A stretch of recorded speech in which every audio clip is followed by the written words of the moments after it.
السلام علیکم ورحمۃ اللہ وبرکاتہ۔ طالبات، جیسا کہ آپ کو پتہ ہے کہ ہم مضمون مطالعہ پاکستان پڑھ رہے ہیں، جماعت نہوم ہے، اور آج ہمارا لیکچر نمبر 2 اسٹارٹ ہوگا۔ باب اول ہی ہمارا چل رہا ہے۔ طالبات، ہم لیکچر نمبر 1 میں نظریے کی تعریف، معنی و مفہوم یہ سب پڑھ چکے ہیں، لہٰذا آج ہم اپنی بات کو آگے بڑھائیں گے۔ نظریے کا منبع و ماخذ، یہ ہمارا آج کا ٹاپک ہے۔ اب دیکھیں، سب سے پہلی بات کہ منبع، ماخذ یہ کس چیز کا نام ہے؟ تو یہ دراصل سر چشمے کو کہتے ہیں۔ اب سر چشمہ جہاں سے کوئی چیز لی جاتی ہے، گویا کہ اب نظریے کو ہم آغاز پڑھیں گے کہ یہ نظریہ لیا کہاں سے جاتا ہے۔ اب جب ہم نے نظریے کی تعریف پڑھی تھی تو اس وقت وہ یہ بات ہم نے تھوڑی سی ڈسکس وہ غالباً کر لی تھی کہ جو نظریات ہیں وہ بہت زیادہ ہوتے ہیں، مختلف افراد مختلف طرح کے نظریات رکھتے ہیں۔ اس میں اگر ہم صرف ایک کیٹیگری وہ لے لیں کہ نظریات کے حوالے سے جو اقوام ہیں وہ مسلم اور غیر مسلم میں ڈیوائیڈ ہیں، تو بالکل اسی طرح سے نظریات بھی پھر ہمیں وہ یہی دکھائی دیتا ہے کہ کچھ نظریات ایسے ہیں کہ جو مغربی ممالک میں وہ فالو کیے جاتے ہیں، اور کچھ ایسے نظریات ہیں جو اسلامی ممالک میں وہ فالو کیے جاتے ہیں۔ لہٰذا سب سے پہلے اگر ہم صرف اور صرف نظریے کا منبع و ماخذ دیکھیں تو دیکھیے کہ کسی بھی سوچ، کسی بھی تصور، کسی بھی خیال کو کہ جب وہ نظریے کا درجہ حاصل کر لیتی ہے تو اس وقت اس کے فروغ کے لیے خلوص، لگن، وفاداری اور وابستگی کی ضرورت ہوتی ہے، تو ہی وہ نظریہ پھر آگے تحریک کی صورت اختیار کر سکتا ہے اور لوگ اس کو حاصل کرنے کی عملی جدوجہد کر سکتے ہیں۔ اب ہم نے در حقیقت اس ٹاپک کے اندر اسلامی نظریے کو زیادہ ڈسکس کرنا ہے، اور یہ ہمارے لیے زیادہ اہم ہے کیونکہ ہمارا تعلق اسلامی معاشرے سے ہے، اور اسلامی معاشرے میں اسلامی نظریے کا ہی نفاذ ہوتا ہے۔ اس لیے ہم اسلامی نظریے کا سرچشمہ جب دیکھتے ہیں تو اسلامی نظریے کا سرچشمہ قرآن مجید، سنت رسول صلی اللہ علیہ وآلہ وسلم اور اسلامی تعلیمات کے مطابق رسوم و رواج ہیں۔ اب یہ کس طرح سے اسلامی نظریے کا سرچشمہ ہے؟ تو دیکھیں، پھر یہاں پہ بات ذہن میں وہ لے کر آئیے کہ گویا ہم یہ پڑھ رہے ہیں کہ اسلامی نظریہ آتا کہاں سے ہے۔ تو اس کے لیے کہ دیکھیے، قرآن مجید اسلام کی ابدی اساس ہے، یعنی ابتدا سے ہی وہ ہمارے لیے قرآن مجید سب سے زیادہ ہر چیز کے نفاذ میں اہم ہے۔ اب اس سے لوگوں کے معاشرتی، معاشی قوانین کے سلسلے میں لوگوں کو مکمل مفصل رہنمائی حاصل ہوتی ہے۔ اب جب یہ رہنمائی حاصل ہو جاتی ہے تو اس کی بدولت کیا ہوتا ہے کہ چاہے ہم اپنی زندگی انفرادی طور پہ گزاریں یا کسی معاشرے میں منظم ہو کر گزاریں، خود بخود پرامن اور بامقصد ہو جاتی ہے، کیونکہ دیکھیے کہ یہاں سے جو تعلیمات لی گئی ہیں وہ احکام الہی کے مطابق ہیں، اور قرآن مجید الہامی رہنمائی ہے۔ اب اس کے بعد دیکھیے کہ ہم نے اصول اور ضوابط اور قوانین تو لے لیے قرآن مجید میں سے، اب ان کو اپلائی کس طرح کرنا ہے، یعنی ان قوانین کا نفاذ کس شکل میں کرنا ہے، اس کے لیے ہمیں سنت رسول صلی اللہ علیہ وآلہ وسلم سے آگاہ ہونا ضروری ہے، کیونکہ دیکھیے کہ اسلامی احکامات اگر قرآن مجید میں سے ہم لے رہے ہیں تو ان اسلامی احکامات کو اپنے افعال اور اقوال کے ذریعے نبی علیہ الصلوۃ والسلام نے ہی وہ اسلامی معاشرے میں رائج کیا تھا۔ اب اسلامی جب قرآن کی جو تعلیمات ہیں ان کی مفصل تشریح بھی ہمیں سنت رسول صلی اللہ علیہ وآلہ وسلم سے ملتی ہے۔ اب یہ گویا کہ قرآن مجید اگر احکامات کا وہ سرچشمہ ہے تو ان اصولوں کو عمل کرنے کے لیے جو بنیادی سرچشمہ ہے وہ سنت رسول صلی اللہ علیہ وآلہ وسلم کا ہے۔ اب اس کی مثال آپ اس طرح سے لے لیجئے کہ دیکھیے، قرآن پاک ہمیں حکم دیتا ہے کہ ہم نماز پڑھیں، زکوٰۃ ادا کریں، روزہ رکھیں، حج کریں۔ اب یہ ساری چیزیں کرنی کس طرح سے، کیسے ان کو معاشرے میں اپلائی کرنا ہے، انفرادی زندگی میں بھی، اجتماعی زندگی میں بھی، یہ سارا بیان ہمیں سنت رسول صلی اللہ علیہ وآلہ وسلم سے ملتا ہے۔ اب دیکھیں، یہ دونوں چیزیں وہ جب ہم نے یہاں سمجھ لی تو گویا کہ اب اگر ہم نے احکام الہی کی ہم پیروی کر رہے ہیں تو اسی میں سے ہمارا تصور، ہماری سوچ، ہمارا خیال وہ بنے گا۔ اب یہاں مثال کے طور پہ جو ہے وہ دیکھیے کہ خوراک کے معاملے میں قرآن مجید کا کیا حکم ہے کہ حلال کھاؤ. اب یہ جو ہماری سوچ ہے کہ چاہے ہم کہیں پہ بھی ہوں لیکن ہم نے حلال کھانا ہے, یہی مسلمانوں کا خوراک سے متعلق نظریہ ہے, اور اس کا سرچشمہ کیا ہوا؟ قرآن مجید, اور اس کی عملی تفسیر کیا ہوئی؟ سنت رسول صلی اللہ علیہ وآلہ وسلم. تو اس طرح نظریے کا منبع و ماخذ یا اسلامی نظریے کا سرچشمہ سب سے اہم اگر جو ہے وہ دیکھا جائے تو وہ قرآن مجید اور سنت رسول صلی اللہ علیہ وآلہ وسلم ہے. اب اس کے بعد دیکھیے رسوم و رواج. اب چونکہ مسلمان مختلف علاقوں میں رہتے ہیں اور مختلف طرح کے رسوم و رواج کو جو ہے وہ فالو کرتے ہیں, لیکن یہاں بنیادی بات کہ جو احکام قرآن پاک نے دے دیا, جو اقوال اور افعال سنت رسول صلی اللہ علیہ وآلہ وسلم سے ملتے ہیں, انہی کے مطابق ہمیں انہی رسوم و رواج کو فالو کرنا ہے, اور اس کے علاوہ کسی رسم کو ہم نے جو ہے وہ جاری نہیں کرنا. طالبات, اب نظریے کے منبع و ماخذ کے بعد ہم آتے ہیں نظریے کی اہمیت پہ کہ وہ کون سی وجوہات ہیں کہ جس کی بنا پر نظریے کو خاص اہمیت حاصل ہوتی ہے. تو دیکھیے کہ یہ وہ ساری وجوہات ہیں. اب ان وجوہات کو پہلے ہم ایک ساتھ پڑھ لیں گے.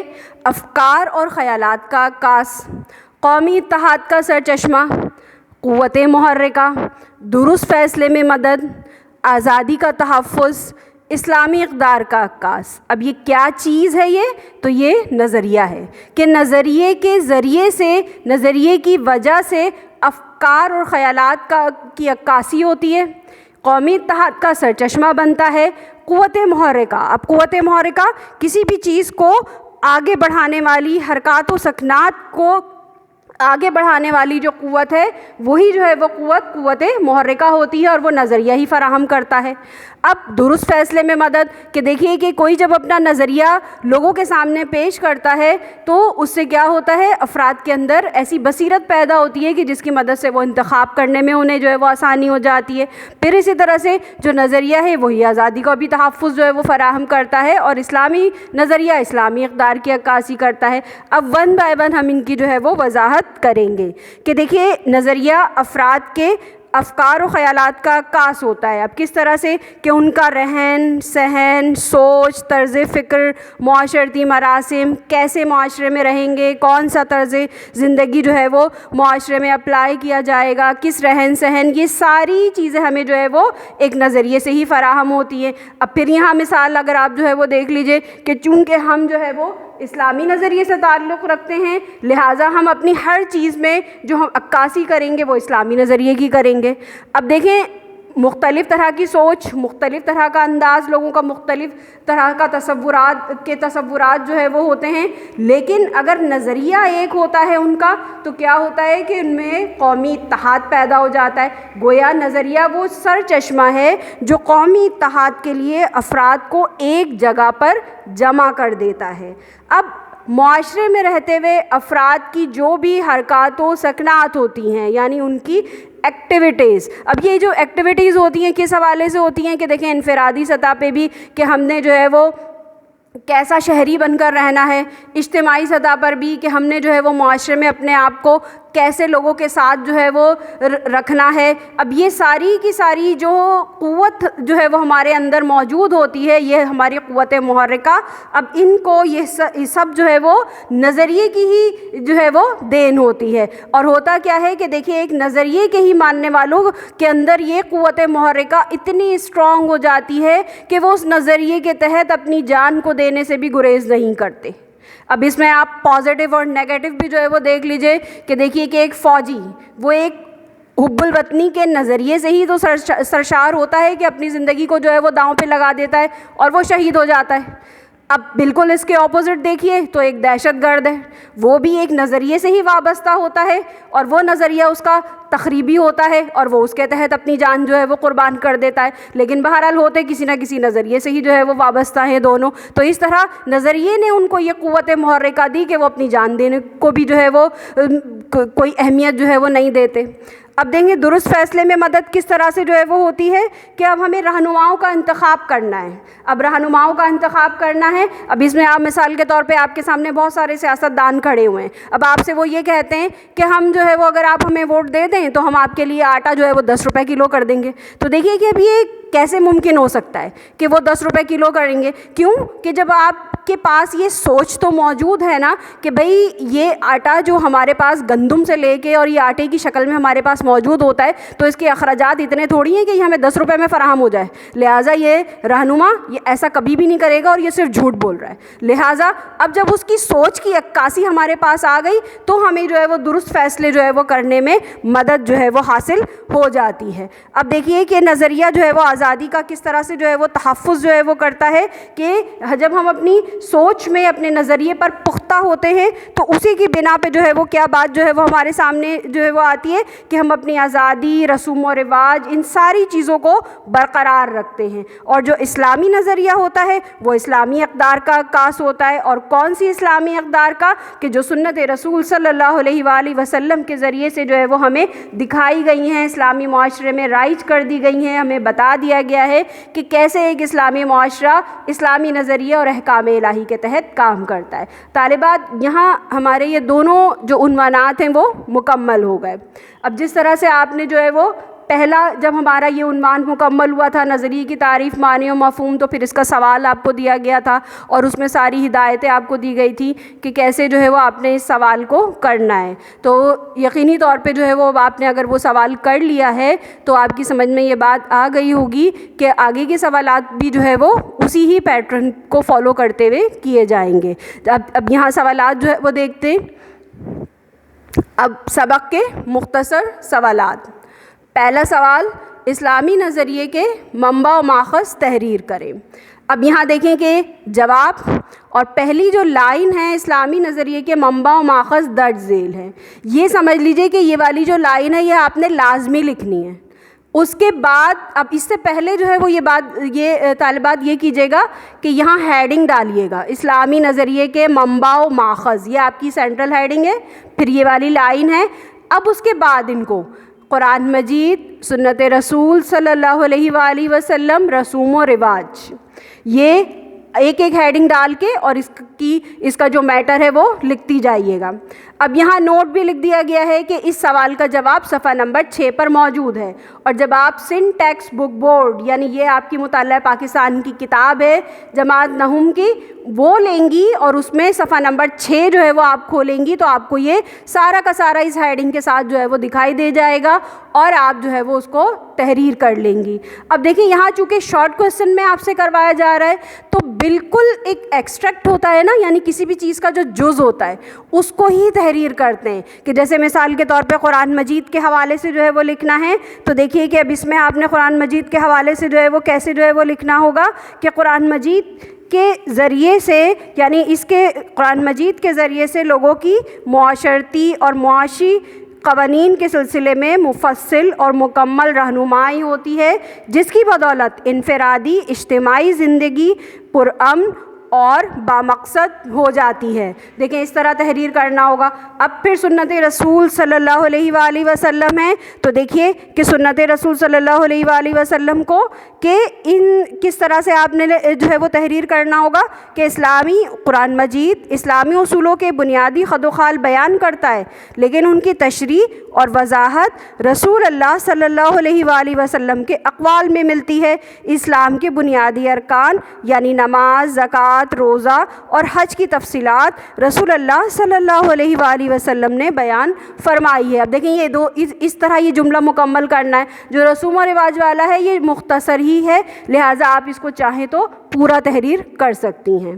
اب اس کے بعد ہم آ جاتے ہیں نظریے کی اہمیت.